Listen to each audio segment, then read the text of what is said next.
Welcome, everybody. My name's Felicia Rubenstein.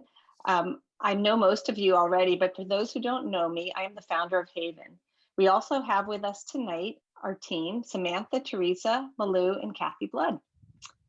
I hope you're as excited as I am for our 8th HAYVN Hatch. HAYVN, as you all know, is the co-working space geared towards women, supporting women, inspiring and collaborating with other women, regardless of where they are in their personal and professional journey. And at HAYVN, it's just one of, at HAYVN, this is just one of many events that we have to host. Tonight, it's just all about highlighting and supporting female entrepreneurs. And I'm really excited for what's going to happen tonight. We have a great group of female founders. With that, I'm just going to turn it over to Kendra Farn, who has her own video production company here in Fairfield County.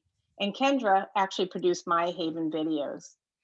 As a former television reporter and anchor, she knows how to keep the program going. So moving it along, turn it over to you, Kendra.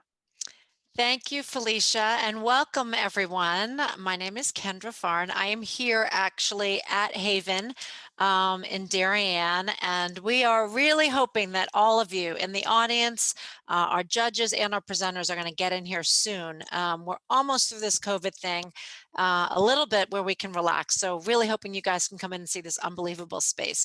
Tonight is our 8th HAYVN Hatch. It is going to be a night, if you haven't joined us, that is going to be fun. It's about an hour-ish of fun and inspiration and just a lot of good estrogen power. Not that we don't love the men in the audience and not that HAYVN isn't completely welcoming and friendly of men, but this is all about women supporting women. So I hope you in the audience at home have your latte or your tea or your white wine. I have my Diet Pepsi, at least while I'm working, drink of choice. But whatever floats your boat, just grab it and sit back because we have a really good hour for you. Our last hatch was in January. This is the 4th actual virtual hatch that we've held. And yes, of course, like I said, we'd prefer it to be in person. It's a lot of energy here in Darien, but all of the 4 virtual hatches really have had the same energy, support, inspiration, enthusiasm, and fun, which is really can be tricky virtually, but we think we've done it. So we hope you'll agree. We have a full house tonight. There's about 69 people in the house so far, but we are sold out, over 100, so that's good. We have had a lot of applications to pitch tonight. So I have to tell you that choosing the 5 female-owned businesses, the women entrepreneurs that you're hearing from tonight, that was not an easy choice from all of the applications that we had. Tomorrow, we encourage any of you in the audience to please reach out to these 5 female business owners. There will be questions that we won't be able to get to tonight. And as a female entrepreneur, I am always the one to say it, and I repeat myself all the time, but any feedback, good, bad, or indifferent, is like gold. So if you can't get your question answered, please reach out to these female entrepreneurs, continue the conversation, go through their websites, please, and contact them that way. And then the one thing is that we do kindly ask that you don't solicit them. Okay, for all of you in the audience, we want you to know that your optional donations tonight, they were optional, are going to support the Women's Mentoring Network, and that is in Stamford. It is a nonprofit that provides the foundational skills for low-income women to secure quality employment and pursue their educational goals. So we want to thank everyone tonight for your generous contributions. You didn't have to, but thank you for donating. We also want to give a shout out to our Hatch founding partners, HAYVN, of course, Realist Ventures, Venture Mom, and P. Garyn Productions, which is me. Hatch is a joint venture among 4 women-led companies. It's a collaboration that comes from truly our passion for women-led businesses and our desire to support them really and truly in any way we can. A huge thank you tonight to M&T Bank. M&T Bank is our presenting sponsor this evening, specifically Andrew Voigt. He's the branch manager at M&T Bank here in Darien, and his entire branch team. It's important, Andrew says, for him and his team to serve a diverse, multicultural business community and led with tremendous service. It has been a joy, he says, to see the impact that women-owned businesses actually make here in the community, and Andrew and his team are here to make a difference along the way. For more than 150 years, M&T has worked to understand what's important to the people and businesses they serve, to their local communities, and to their employees. They strive to help them live better today and achieve their dreams for tomorrow. M&T has demonstrated a commitment to women-owned businesses, specifically through a variety of tailor-made solutions. They've won Greenwich Excellence Awards in small business excellence, and most importantly, led with personalized, hands-on white glove service. So again, a huge thank you and shout out for helping to support HAYVN Hatch and all of our female entrepreneurs tonight. Every hatch is always a reunion of sorts, and in the house, if you're looking at this slide, you are looking at every single female entrepreneur and women founded business that has pitched before, and we love it when our alum come back from our 6 or 7 past hatches. So we want to give a shout out tonight, Zena King with Big Hire, she's in the house. Tiffany Leong with Chief Foods, she's here, and Olivia Cognetti with Knit Girl. So thank you. I hope I haven't missed any of our former pitchers who are in the house, but those 3 I know. So thank you for coming back and sharing in the fun. All right.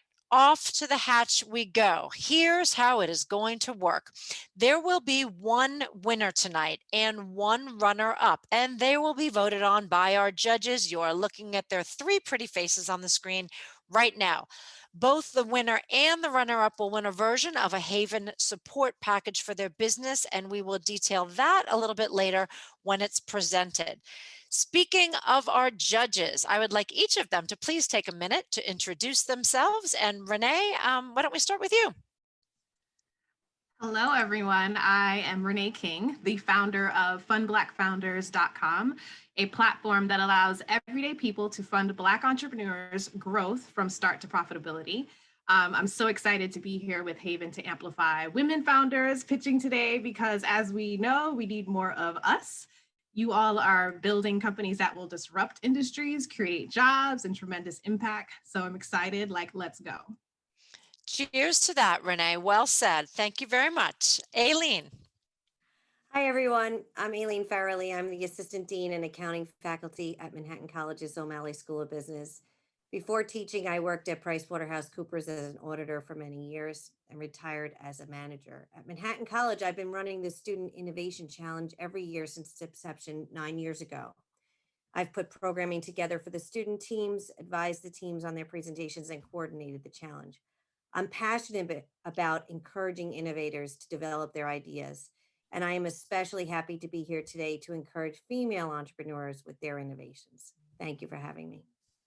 Awesome, Aileen. Thank you. Okay, last but not least, Fran, take it away. Hi, everyone. I'm Fran Hauser. I spent many years as a media executive before moving into angel investing in 2014. I've invested in over 25 companies, predominantly female founded. I think 2 of them are founded by men and the rest by women. When it comes to why I'm so passionate about investing in women, it really comes down to the fact that there really isn't a level playing field, especially when it comes to access to money. So I want to do everything that I can to play an active role in changing that. I also wrote a book called The Myth of the Nice Girl in 2018, which is all about how you don't have to choose between kindness and strength when you lead, and that actually the best leaders lead with both.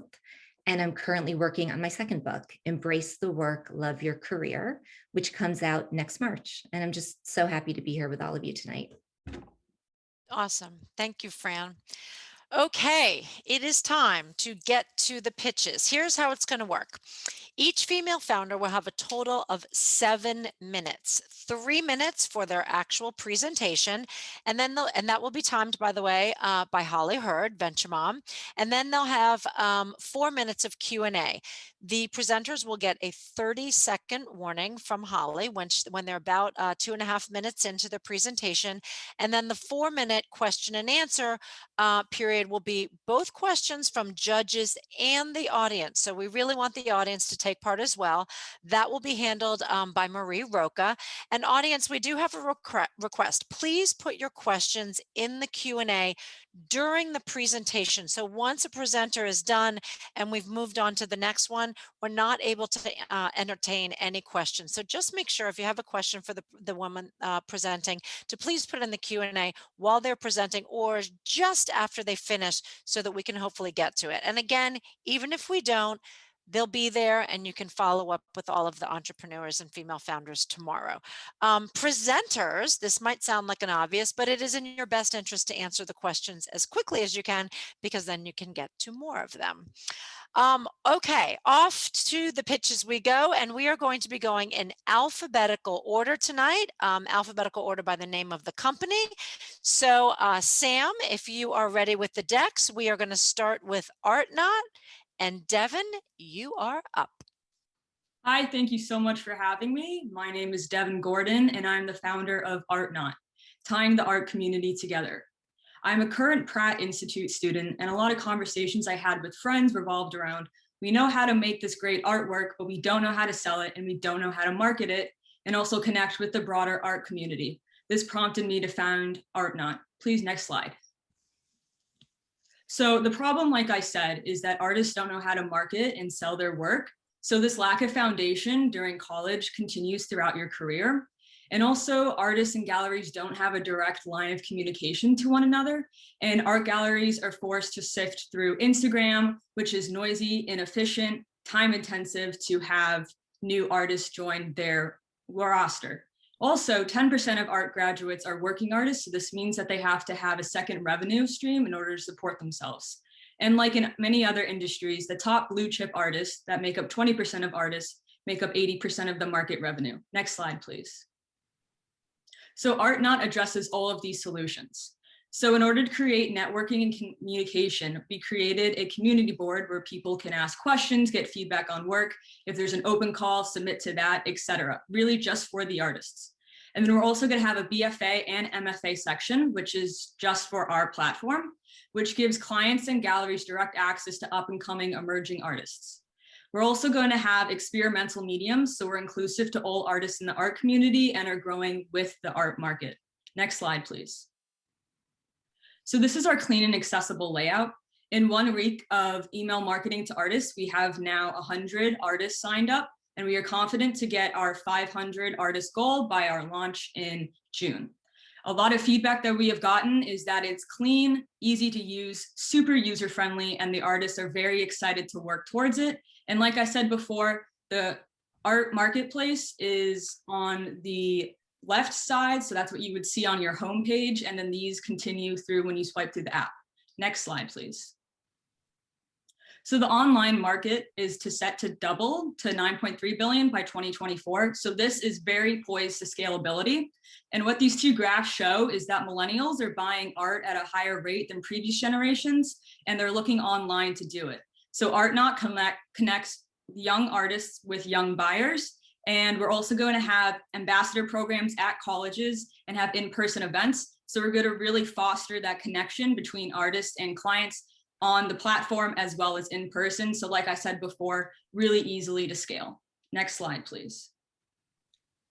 So we have all the features of the competition plus more. None of the other competition has this college MFA section. We're also going to have private messaging so artists and clients can message each other one-on-one. No other platform has a community board. It's open to anyone, and also our custom calendar.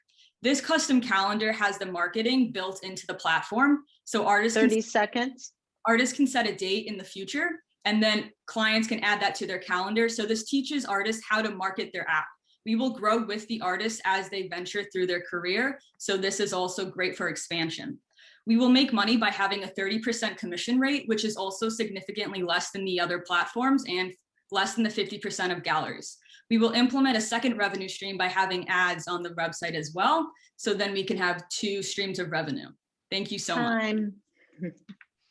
Awesome. Devon, that was fantastic. And boy, talk about ending right on time. Thank you. Okay, question and answer. Marie, it's all yours. All right, so we're gonna start from the bottom. How do you compare to Uprise Art? Yes, so Uprise Art is only for artists that they curate. I actually worked for their competition, and artists that I worked with sold with a 35% higher rate. So this is open to all artists that want to join the platform. It's not curated in any way, but we are tailoring specifically towards the higher end colleges. Like I go to Pratt, I have a lot of people at SVA that are on, and Parsons and RISD. So that's how we differ. And we're also starting with colleges as well. So we have a lot of room for expansion. Great. Fran, it looks like you have a question. Yeah, I'd love to understand your go-to-market strategy and just kind of how are you thinking about marketing channels and, you know, getting consumers in to actually buy the art, since your primary revenue stream is the commission rate. Right. So we're going to work with artists as well on their social media platforms. We're going to have an organic form of marketing in terms of having those ambassador programs like I talked about at these colleges' campuses. So we have that in person. We're going to have events as well and shows, so it has that community as well. And then we're also going to place ads that are in the inorganic. So that's what a lot of our money is going to, and just really work with the artists as well. Thank you. Renee, I think you have a question as well. Can you tell me a little bit about like team, like who's the team behind you and why are you guys like the best fit to achieve this? Yes, so I have a great board of advisors. I have Jeff Bergman, who is the director of Pace Prints. I have Maria de los Angeles, who is a teacher at Pratt FIT and graduated at Yale, got her MFA at painting at Yale. I have Lewis Henry Mitchell, who's the creative director of character design at Sesame Street, as well as having Thomas Werner, who was the assistant director of photography at Parsons. So I have the top leaders in all of their industries helping me to achieve this goal, and they believe in the mission. Thank you. So we're going to go to the audience. Do you plan to integrate NFTs into your model? Yes, so NFTs are the hot thing on the art market. I think that a lot of the tangibility artists at my age love working with tangible objects. Right now, we are only working with things that are fungible, so that having NFTs on the program is a completely different software program with the blockchain. So that's not integrated with having physical art at the moment, but I would love to explore the possibility of having digital art in the future. Great. Do we have any other judges' questions? Go ahead. You're mute. You spoke about your team. I did have a question. Because it's an app, do you have like computer scientists or people that can make the app for you, or did you guys all do this yourself? I'm working with the development team at Soft Edge Technologies. They're doing a wonderful job, highly recommended. So I have a great amount of people behind this. Okay, great. Thank you. We're gonna go to the audience. What criteria do you need to accept submissions on your app? And then the other question is, are you open to everyone? How will you evaluate your artwork, the art submission? So this is going to be open for everyone. I truly believe that art should be a democracy and that it should be a level playing field. I am reaching out to people for the first beta testing, just to have a solid foundation of artists that I think meet a certain criteria. So there is that on there, but I do think that this should be open for everyone. And sorry, can you repeat the question? The submission process, which you kind of covered, that was the gist of the question. And we're out of time. And we're out of time. Thank you. Thank you so much. Perfect. Awesome. Thank you, Devon. That was a great presentation. Great Q&A. Well done. Well done. All right, Sam, if you're ready with the deck, up next, we are going to have Eydis, Curiva. Take it away. Curiva, we are focused on early prevention of cervical cancer by detecting biomarkers in a more sensitive and non-invasive manner. Next. put yourself here. You're in the exam room with my friend Ellie. Her gynecologist walks in, and Ellie finds out that her unusual symptoms are linked to cervical cancer. 7.2 million is the number of women in the United States that are diagnosed with a gynecologic cancer on a yearly basis, and these encompass cervical, ovarian, and endometrial. Our intended indicated market initially is that of cervical cancer. So the 50 million pap smears that occur annually are of high importance to us. More significantly, the 8 million number of women that are still unscreened to date. And so to us, we just want to cross these numbers out, or at the very least diminish them. Next, please.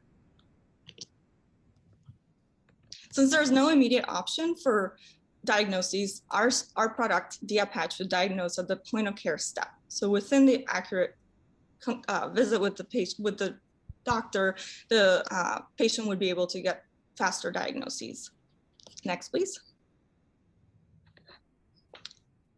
Dia Patch is worn essentially by the patient on the pelvic area, and it's able to, utilizing microneedles, pick up a sample in a small enough quantity to be able to be detected by our synthetic riboregulator switch, which is what is novel behind our device. This facilitates sensitivity up to 98%, and the fact that we're able to pick up these signals as early as 30 minutes during the clinical visit. So our startup has the mission of providing this to patients in order to streamline the way in which our patients can be monitored, encouraged to follow their own gynecologic health, and therefore also improving physicians' workflows.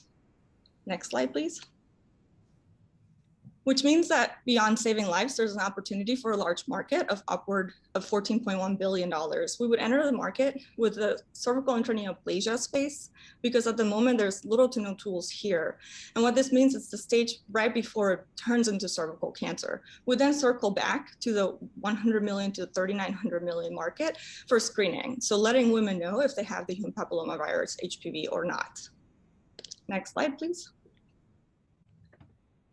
Our value proposition is that our products provide practitioners with a highly accurate, non-invasive verbal diagnostics device, allowing for same-day results. Our business model is that of clinical sales ordered by physicians, reimbursed by healthcare insurance companies as a fee-for-service or bundled payment, and paid to the startup. We plan to enter the market by support of key opinion leaders and publications on the importance of early prevention in collaboration with Kaiser Permanente. We have strong collaborations already with our Chief Medical Officer from Yale Cancer Center and Beacon Health System here in the Indiana space. Thank you very much for your attention, and I'm really happy to answer any questions. Thank you. Wow, from art to healthcare, this is great. And Eydis, which, if you can see her name, that's how she says it. Thank you for that presentation. That was fantastic. Okay, question and answer time, Marie. Okay, so we'll start with the audience. How much? That was covered, the cost. So we'll move on to. I'm sorry. How do you feel you're different from Apira Women's Health?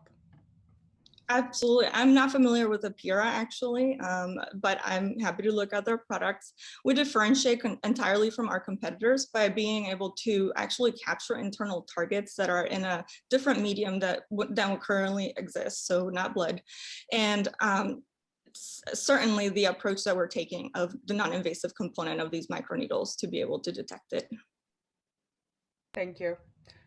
Any judge questions? Sorry, Renee, I see you. Sorry. Are you thinking of, like, once you've accomplished this first couple of disease states, are you thinking that your product can expand into like non-invasively detecting other disease states? Certainly, and so this is where we think that our entry market is gynecologic oncology. The main focus is cervical, as you might see, that's the largest global market, but there's so much potential in the ovarian cancer sector. I mean, we did an intensive customer discovery journey in the San Francisco, Silicon Valley area, and all of the gyn-oncs there just wanted to see this done as soon as possible for ovarian cancer. Thank you. Next question. What are your next steps to get to what are your go-to-market strategy? Sure, we have a two-prong approach to getting to market. Essentially, we want to get to a short-term revenue generating stream, and we're going to do that in the clinical setting. I'm working on getting another collaborator on board from the Mount Sinai space that once we're able to do studies with them, we would be also generating revenue in the 2022 to 2023 timeframe.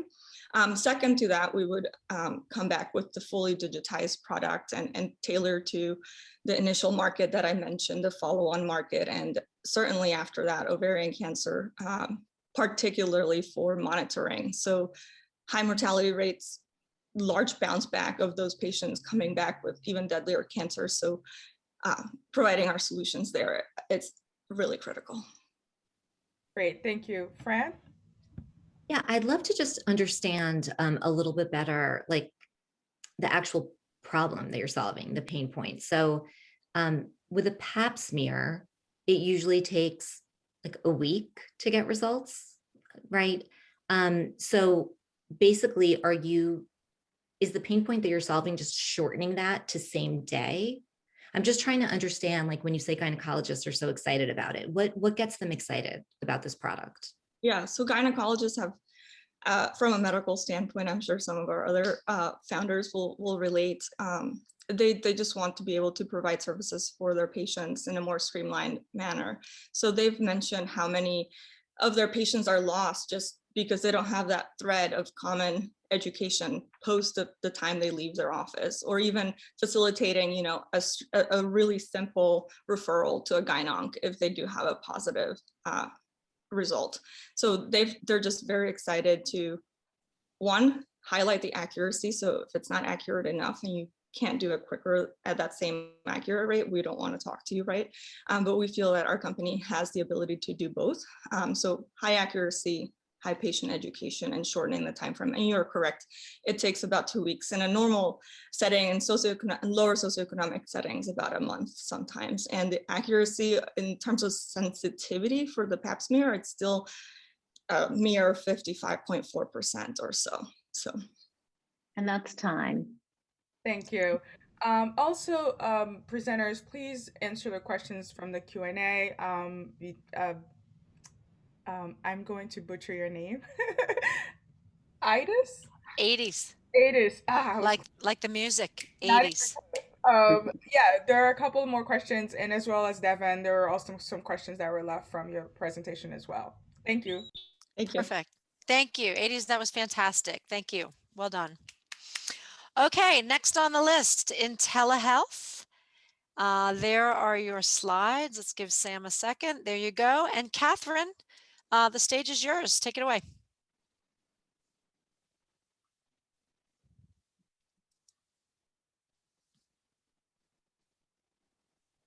Sorry, thank you. Can I start over at the time? Yeah, of course. Go ahead. Yeah, absolutely.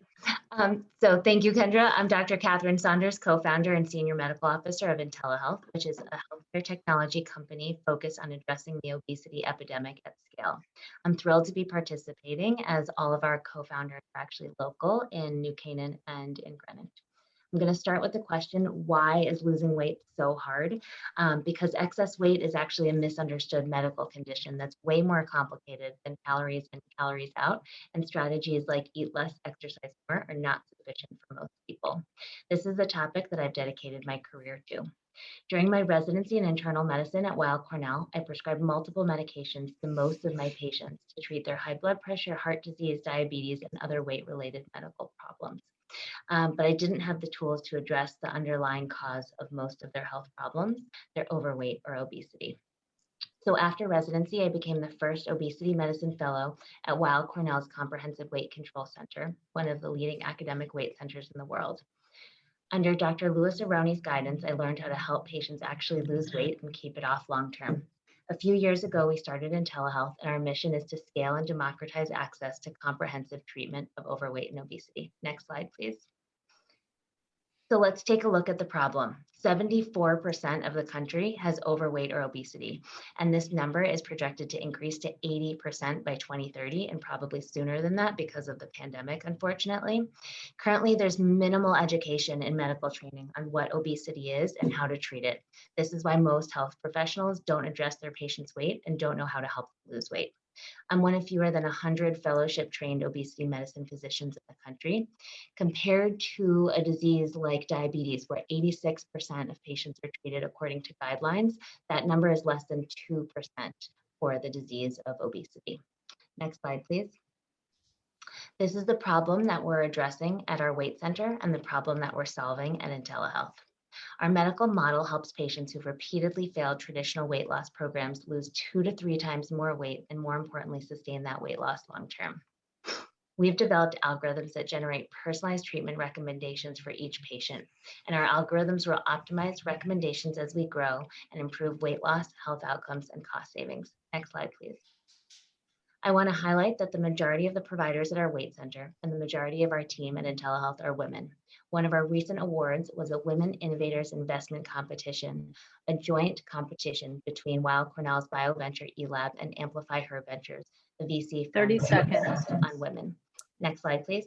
In November, researchers at Brigham and Women's Hospital in Boston published a study in JAMA demonstrating the efficacy of our behavioral program in a population health setting, and many other publications and outlets have also taken notice of our approach. Next slide, please. In closing, I'd like to highlight a few of our customers on this slide, and thank you for having me. I'm happy to answer questions.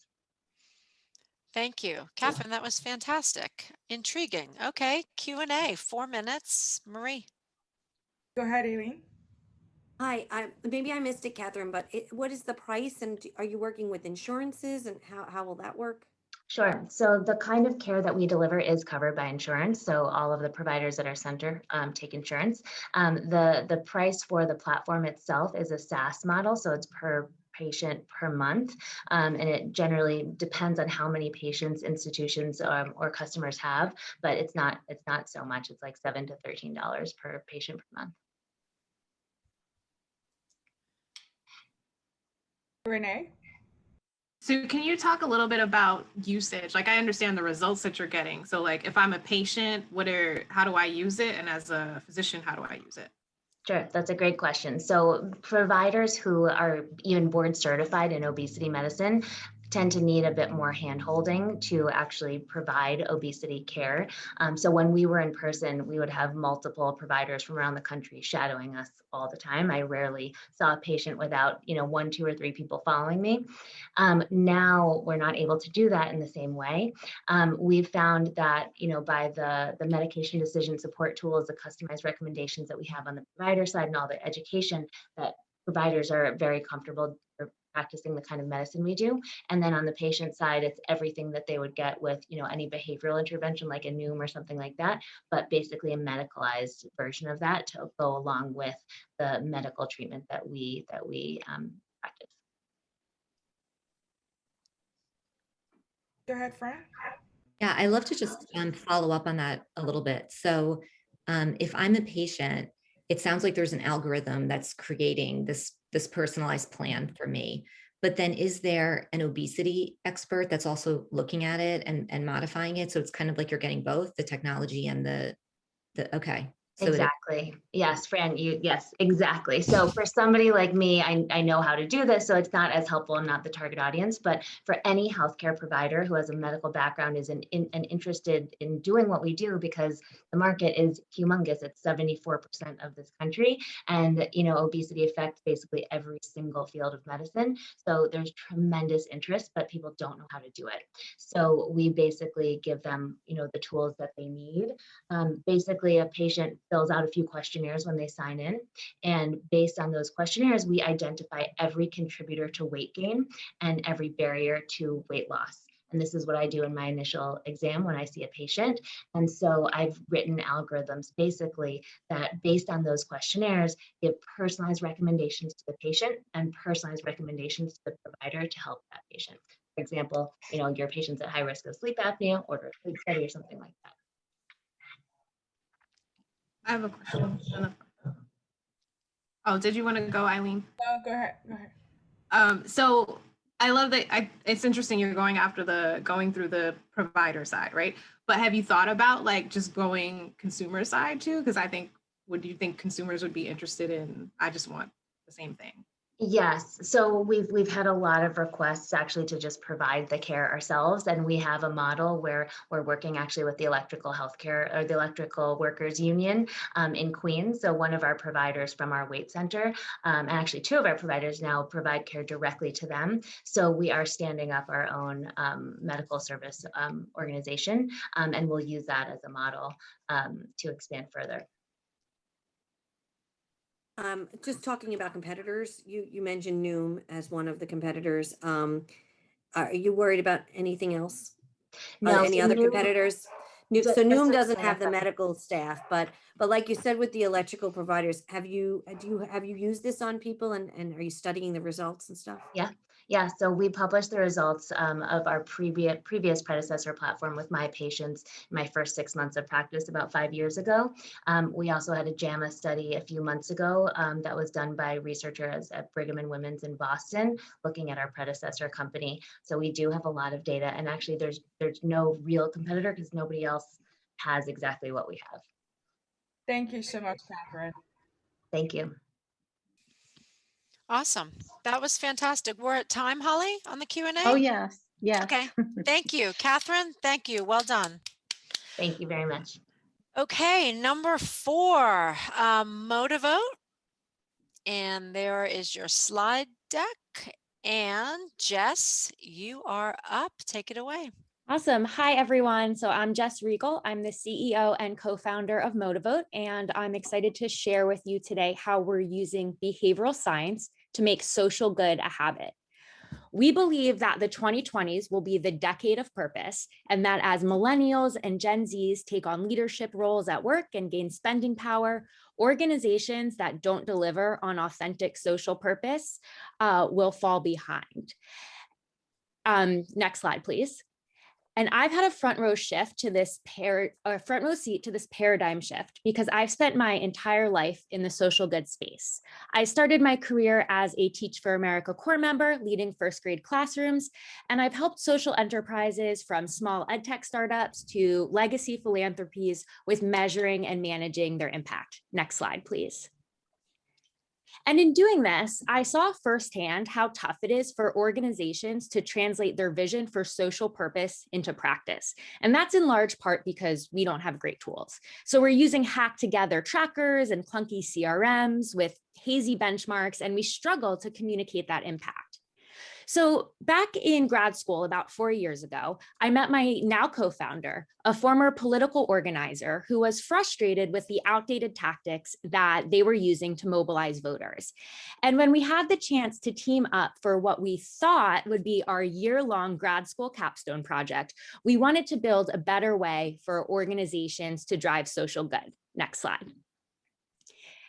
And that's exactly what we're doing now at Motivote. So we do this by combining a deep understanding of human behavior with B2B software that helps organizations scale research-proven tactics to their communities.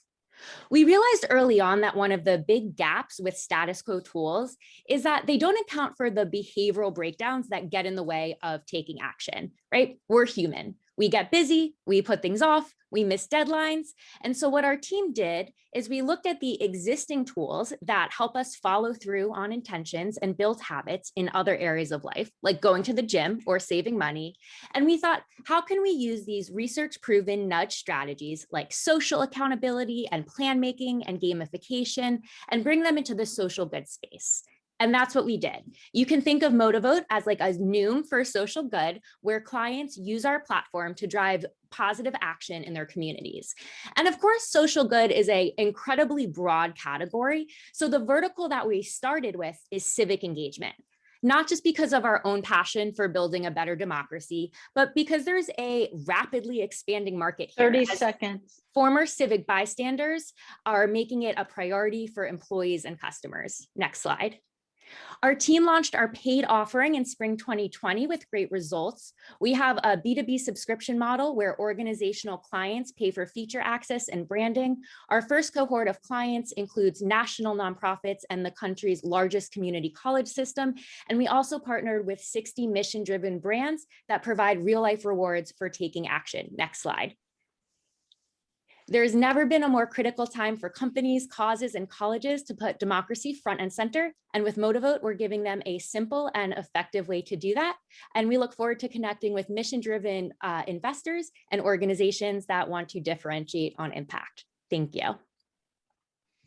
Jess, thank you very much. Okay, question and answer, Marie. Let's see. Did any of the judges want to start first? Fran? Hi, Jess.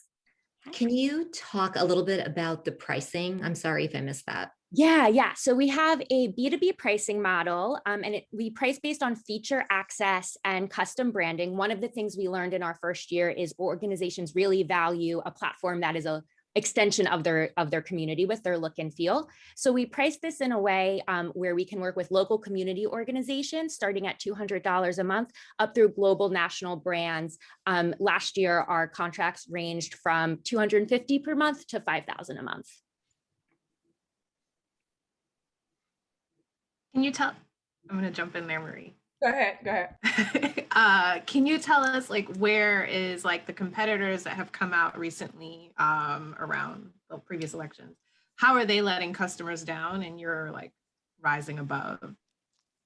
Yeah, so I would say what we're really doing is sort of helping usher in a new market of corporate civic responsibility as companies, colleges, and causes are increasingly looking for better ways to engage their networks and communities in social impact. So if we starting in civic engagement, right? The status quo is lots of mailers, TV ads, phone calls, and when we think about what employers might do, they're not doing much yet. They're maybe sending out like a website link where there's no ability to track, to understand, am I really driving behavior? Am I really making an impact? So that's what we're really solving for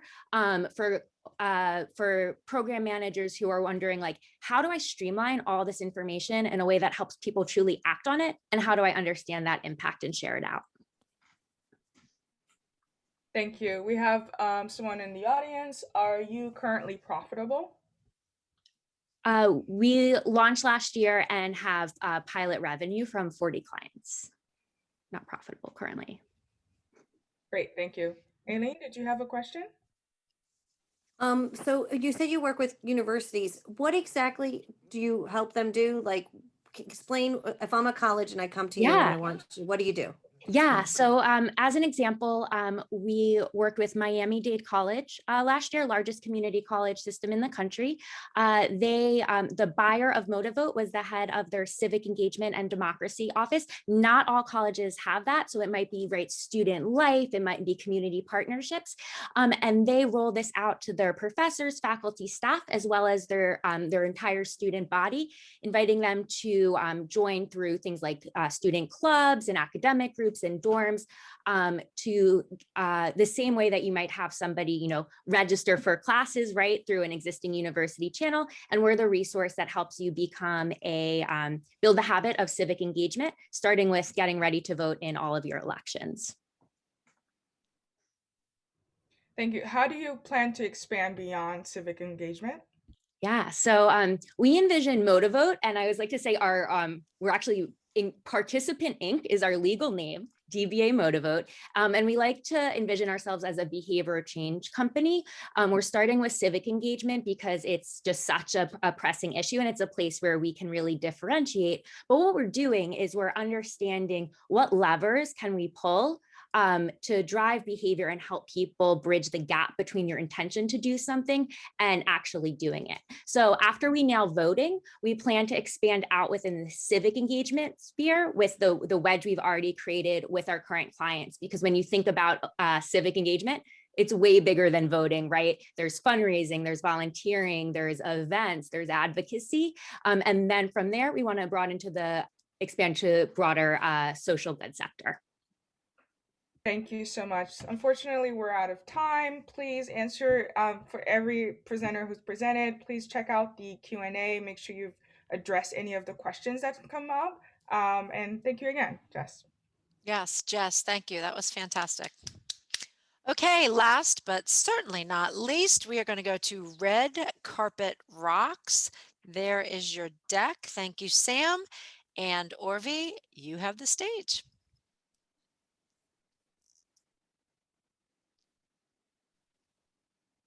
Might have to unmute. Sorry. There you go. All right, Urvi, you're on. Thanks so much. I'm thrilled to be here. I think after OSPA presentation, we're all ready for some cool things. So my name's Urvi Tejani, and I'm the founder of my company, Red Carpet Rocks.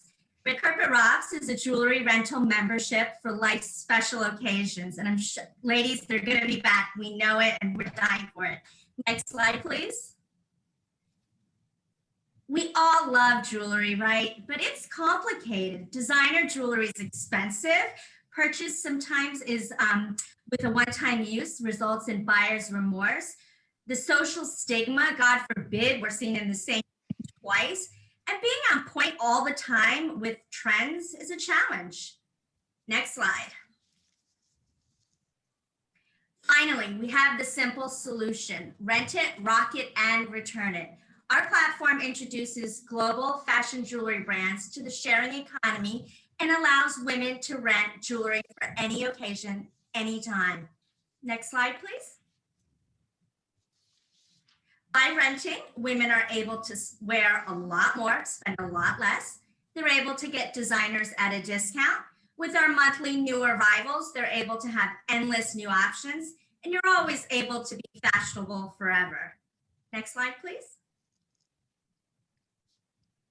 In addition, you're able to constantly discover new designers on our platform. And with our own collection and brand, you're able to get exclusive designs. Personal style advice is always available through our FaceTime appointments. And most importantly, we have inclusive sizing to address the growing plus size market. Next slide, please.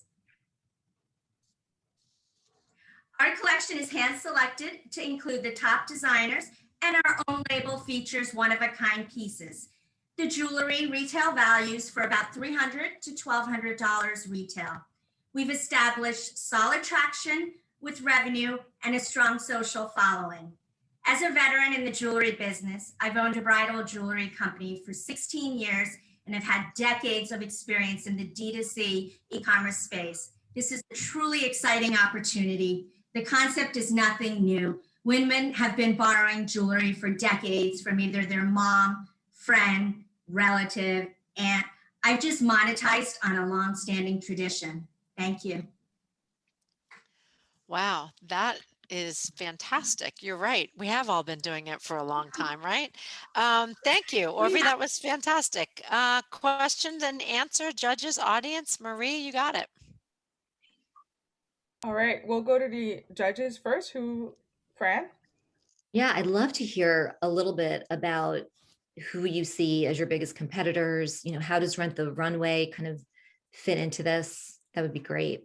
Yeah, no, that's such a great question, Fran. I was going to include the competition slide, but then just felt like, you know, we just don't really have any direct competitors in this space. Rent the Runway is really indirect, and they focus so much more on clothing and renting as a lifestyle. And truly, they don't have pieces that are so inspirational and so red carpet rockish. I mean, they're just like, if you're going to a black tie or gala or anything like that, you're not like, oh, let me go to Rent the Runway to get, you know, this killer necklace. So indirectly, I would say Rent the Runway, only because conceptually, but product-wise, we just don't feel like the assortment or the collection is anywhere near the same as the name, Red Carpet.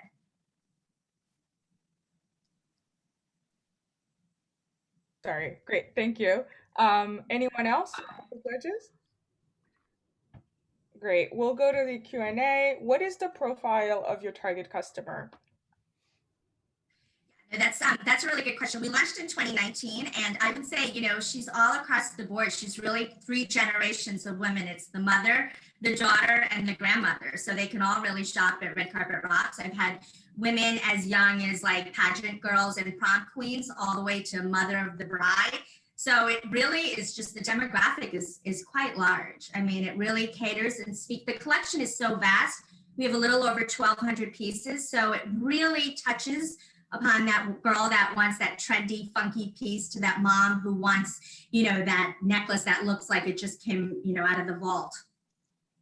And how are you acquiring the jewelry? Are you borrowing from designers? Do you own the inventory? Sure. So Red Carpet Rocks owns all the inventory that you'll see on the site. All of our pieces are physically purchased and owned. I have a Go ahead.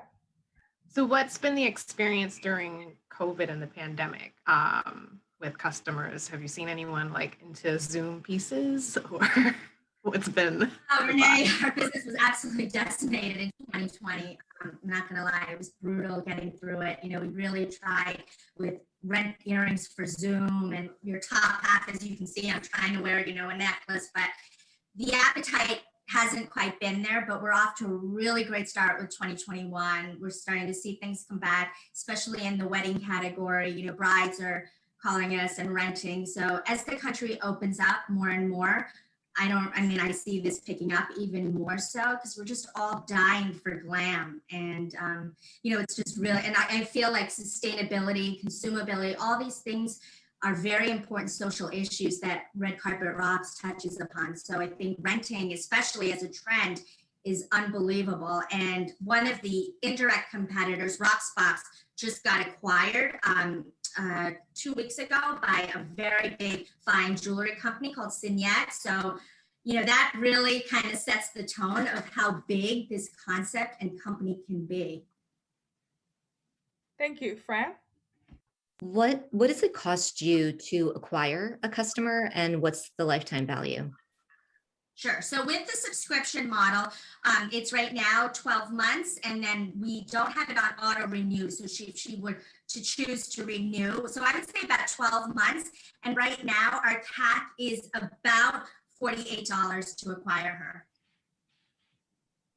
Thank you. Unfortunately, we're pretty much out of time for another question, but there are a couple of questions in the Q&A. Please feel free to respond. That goes again back to anyone else who presented before. Please take a look at the Q&A for questions. Yeah, well done. Thank you, Urvi. And hey, look, we all can't be Nicole Kidman, who has every jewelry designer in the country begging her to wear her stuff for free, right? I mean, God, in our dreams. Anyway, okay, that was fantastic. All 5 of you. I hope the audience loved. What I love most about it is we have such great diversity always in our female entrepreneurs. I mean, look, we've gone from art to gynecological healthcare to obesity care to social purpose to jewelry rental. I mean, really, like, what's your fancy? We got it. So I love that you guys are all so different and all really, really really impressive in your own way. So thank you to all of the female founders for pitching. This is not going to be easy. It never is for our judges. I am going to send you on your way, judges. I will be timing you 7 minutes. So please retire to your quarters. I hope you've been taking good notes, and I'll time you and let you know when I need a 1 minute warning. I'll give you at 6 minutes. So off you go. And before I turn it over to Holly Hurd, we want everyone in the audience to know that Felicia, HAYVN's fearless founder, is offering all of you a free 1-day pass. So come in and experience this amazing co-working space. I really can't tell you how, especially in COVID, or hopefully on the tail of COVID, it is so bright and cheery and inspirational and supportive in here. You're just going to walk in and walk out with such a smile. So it is a yellow light special, but you have to email hello@hayvn.com by tomorrow, end of day. So please, audience members, jot that down, hello@hayvn.com. And then we here at HAYVN, they will set you up with your day pass, and that can be used anytime through the end of the year. So come in, it is COVID safe, and you'll be happy that you did. Take a tour and spend the day and check it out. Okay, Holly, I am going to set my 7-minute timer, and I'm going to send it over to you, sister. Wow, I'm really blown away. Hi, everyone. I'm Holly Hurd, Venture Mom, and I've been blogging about female founders for the last 10 years. And those were some really great pitches. I'm really excited to see what our judges think. But right now, we want to see what our audience thinks. So Malou, I'm going to ask you to launch our audience poll. So audience, you'll see on your screen, we're going to have 3 questions, and you can vote using your touch screen or your keyboard. And our first question is, in your opinion, based on tonight's presentations, which business is most ready to scale or grow right now? And our 5 presenters are there. So choose one of those options and then hit next. Our next question is, which 2 businesses have the clearest and most convincing pitch? So you get to choose 2 that you felt were clear and convincing. So they got the point across and they made you believe that they were going to be successful or were headed in the right direction. So pick 2 and then click next. And our question 3 is, if you had $100,000 to invest, which one business would you fund tonight? Really exciting. So in a few minutes, we're going to see what our audience thought. And right now is the part of the program where we ask, where are they now? And we've had some fantastic presenters in the past, and I want to give a shout out. In fact, one of our past presenters is in the audience tonight. And I want to bring you up to date on 2 presenters. So Zena King is in the audience. She pitched at our HAYVN Hatch in January, and won first place. Her company is called Big Hire. It's a marketplace for construction companies to find and hire subcontractors and workers and vice versa. Since pitching in the last hatch, these 2 female founders have seen the success of their beta, and they are gaining traction. They're also a part of HAYVN Launch, which is a spinoff of Hatch, where founders create and perfect a pitch deck that they use for getting funding from VCs. And the 2 say that the wonderful HAYVN space and this community and the launch program has been instrumental in their success. In fact, in their words, everyone needs a little HAYVN in their life. And that's absolutely true. Another founder who pitched at HAYVN in the past is Emily Watson, and she launched My Nest Well. This is a directory of wellness providers for a specific audience around pregnancy and motherhood. So it's for those trying to get pregnant, those who are pregnant, those postpartum and beyond. HAYVN was pivotal in giving Emily the confidence to reach out to mentors and thought leaders in her space. And the good news, believe it or not, My Nest Well was just acquired by Expectful, which is the #1 meditation app for hopeful, expecting, and new parents. And this is accelerating Emily's goals for My Nest Well, and she is so grateful to HAYVN for making it happen. I mean, these are 2 really great examples of women founders who are seeing success after pitching at HAYVN. Doesn't that make you want to pitch? Please send your applications in for our next July event. And if you're a past presenter, please reach out to me and our team, and we'd like to share with our audience how you're progressing. Now, on to our prizes. So at HAYVN Hatch, we are all about helping our community grow, and our prize package will do just that. So the winner and runner-up will each get a 1-month branch membership at HAYVN. I'm sitting in one of the beautiful offices right now, and I gotta tell you, it is dreamy. No kids running around, no dogs barking in the background, no laundry going off, just me and my work. I love it.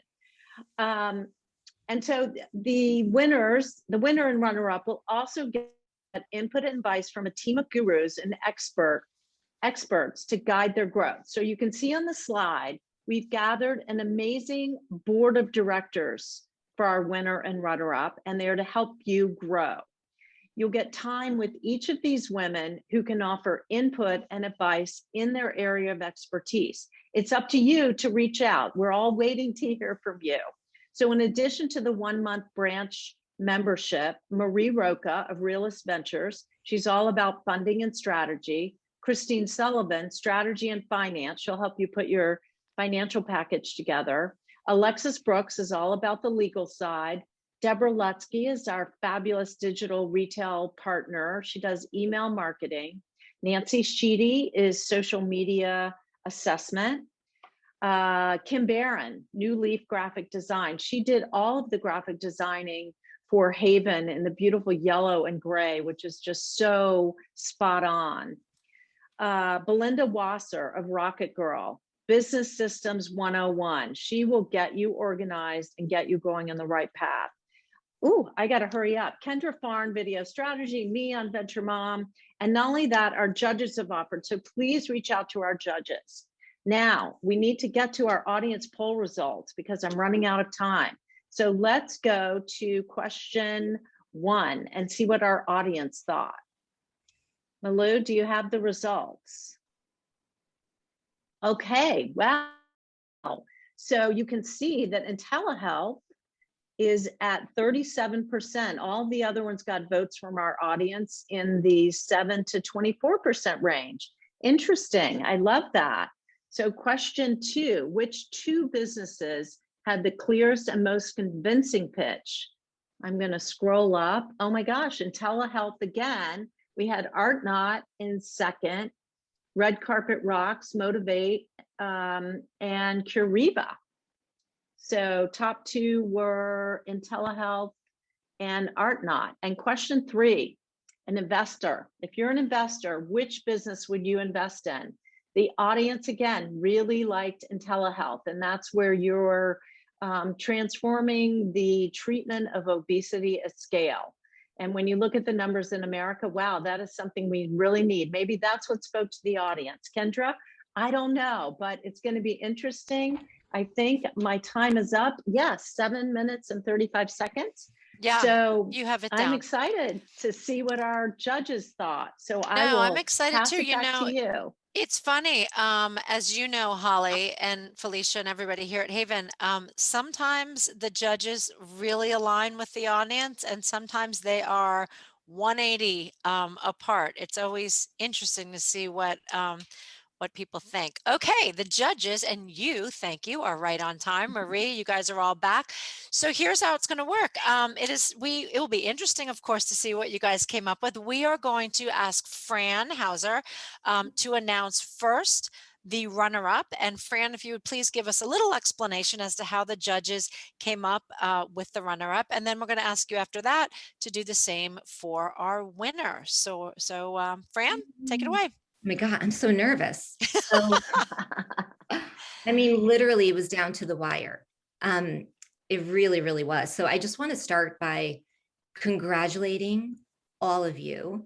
You know, it takes so much courage to launch a business. And it takes so much courage to show up the way that you all did tonight. So I just really, truly hope that each and every one of you is very proud of where you are in this moment, because we're very proud of all of you. So, okay, runner up. So runner up goes to Red Carpet Rocks, Urvi. So we all loved the pitch. We loved your confidence, your decades of experience in this space, in jewelry and in D2C. You have a very clear product offering and you have customers that are paying for the product, for the subscription. So there's traction there. You know, your CAC is at $48, which is amazing compared to what you're seeing in terms of an annual subscription. So congratulations. Congratulations. Amazing. Okay. Now I'm even more nervous. Okay. So now the winner is Intellihealth. Woo! Yay! So Katherine, you just literally had us all on your first slide.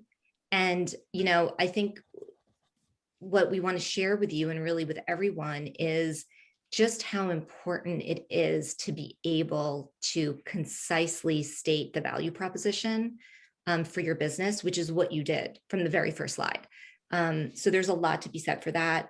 The market is obviously a really big market. It's 74% of the United States population. We really liked the combination of the algorithms and the human touch. We feel that that's really important. And talk about credibility. We always talk about credibility of the founder. I mean, you have that in spades, and you've created this incredible team that you've surrounded yourself with, and partners that you've surrounded yourself with. So for all of those reasons, you are the winner, my friend. Congratulations. Congratulations. I just want to echo Fran. Really and truly, all 5 of you women should applaud yourself on having just the tenacity and drive to start your own business, B, for showing up and pitching, because every time you pitch, you polish it and you get better. I mean, I've done public speaking my entire life, and 99 out of 100 people are really uncomfortable with it. So there's a lot of things I can't do. It's the one thing that I can. So I really applaud all of you guys for just getting out there. And the more you do it, the better you'll be. And all of your businesses are so interesting. And go female entrepreneurs. And that's what HAYVN is about. Like, we're all here to like help everybody just rock each other and grow and even the playing field, as someone said earlier tonight, to make it a more even playing field. So congratulations to all 5 of you.